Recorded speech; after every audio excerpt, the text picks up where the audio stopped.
Howdy Fuji fans, today I'm doing a quick review of the Savvies 6-pack of screen protectors for the Fujifilm XP120.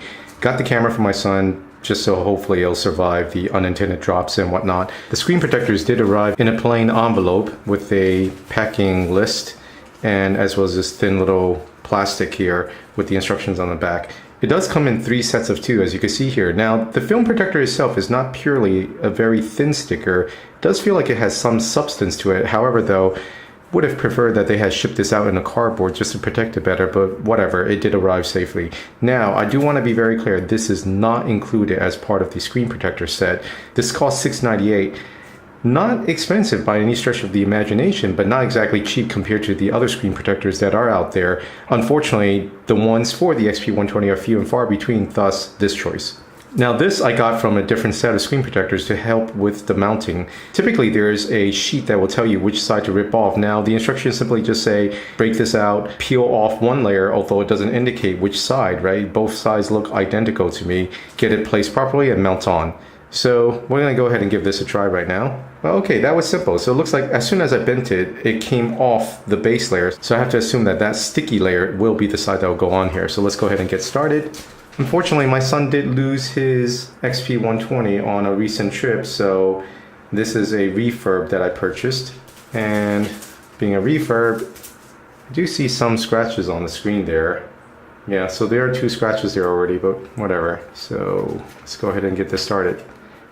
Now I'm gonna have to say and take back that statement about how thin it is. It is very thin actually. It is just purely like a sticker because it was the base that was giving it substance. Now there is nothing to hold, so I'm gonna grab the very edge there. Not exactly the easiest thing to do. And given how thin it is really difficult to mount. That looks about right, and no, I am a little off. So fortunately I have this set from yet another different screen protector. These are meant to stick on and peel off to help guide.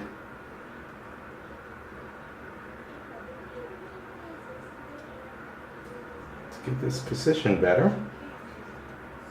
Again, given how thin this thing is, it's not exactly the easiest thing to mount. Nope, still off. Additionally, it looks like there's already a blemish on on this protector that I'm putting on in the bottom left corner, which I'll highlight later. That kind of looks like it's in place, although it could be a little millimeter over. And they weren't kidding when they said this is precision cut. It is like literally. Okay, so now that I got this on, hold that down. Take a quick look to see how well the position this is. There are some bubbles trapped in there, so I'm going to use this cloth and just my finger and just try to squeeze it out. Okay, simple enough there. This corner perhaps I'm a little off too high. More bubbles here which I'll squeeze out. Fairly easy to do. Except for this one here, it seems like I trapped a piece of dust, unfortunately. As with typical with my screen protectors, I'm doing the bathroom trick, turn the hot shower on a little bit, get some humidity in the air to help trap the dust to make it less likely that it'll get trapped on here. Alright, not perfect, unfortunately. There's still, in particular, there's this one bubble right there that I can't squeeze out. I'm assuming there's a piece of dust in there. So again, provided you have access to one of these stickers from the past, I'm going to go ahead and do that and use this dust absorber to try to get it out from under there. So easy enough to lift off. Dust absorber there, as well as there, in the hopes of getting off whatever it is that's trapping it. Okay, it's out. Time to squeeze out the bubbles again. Gotta say, this is definitely one of the more difficult screen protectors to apply. Not impossible, but definitely not as easy as some of the ones I've used in the past. And unfortunately, I'm like a smidgen off, so this corner here is a little bit raised, but I'm not gonna go crazy about it right now. I've got 5 more that I could work with in case this one gets damaged or whatnot. Looks like there was also something trapped there, but for the most part, the bubbles are very easy to squeeze out because predominantly it's just static clean. There is no sticky residue to work with. So, and also I can't really agree that this is 100% crystal clear, at least in terms of like say the reflection there, right? I mean that on camera, on the video, it does look very clear on my screen, but in real life when I'm looking at it, it's almost got a very light matte finish to it. However, as long as it doesn't affect the colors or the preview, then it shouldn't matter. So I took this shot off of my Sony RX100. It's not a perfect example because, as you know, capturing another camera screen is a little difficult to do.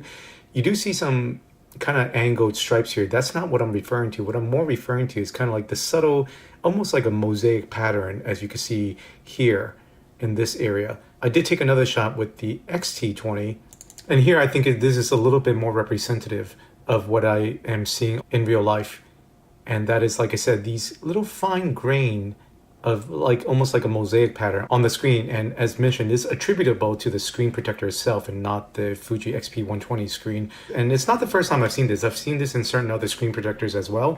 So as mentioned, it is clear. It's not necessarily on the surface of the screen protector, because if you angle it, you will see the glare and the reflection cleanly. It's more like it's embedded in the screen protector itself, so it does affect the preview of your pictures. Now, fortunately, it does not affect the color that I can discern, so at least no impacts there. And here you could kind of see it. It's a little bit hard, but it's not truly crystal clear, right? I mean, it is clear, but there's kind of like almost like a mosaic pattern going on in there.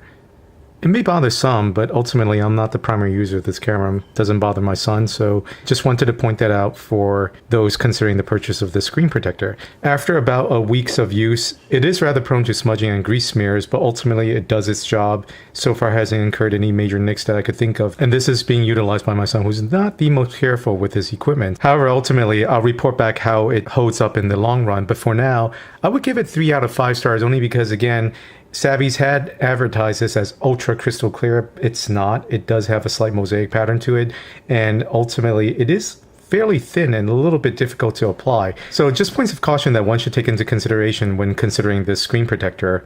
Anyway, that sums up this review. Thanks again for watching.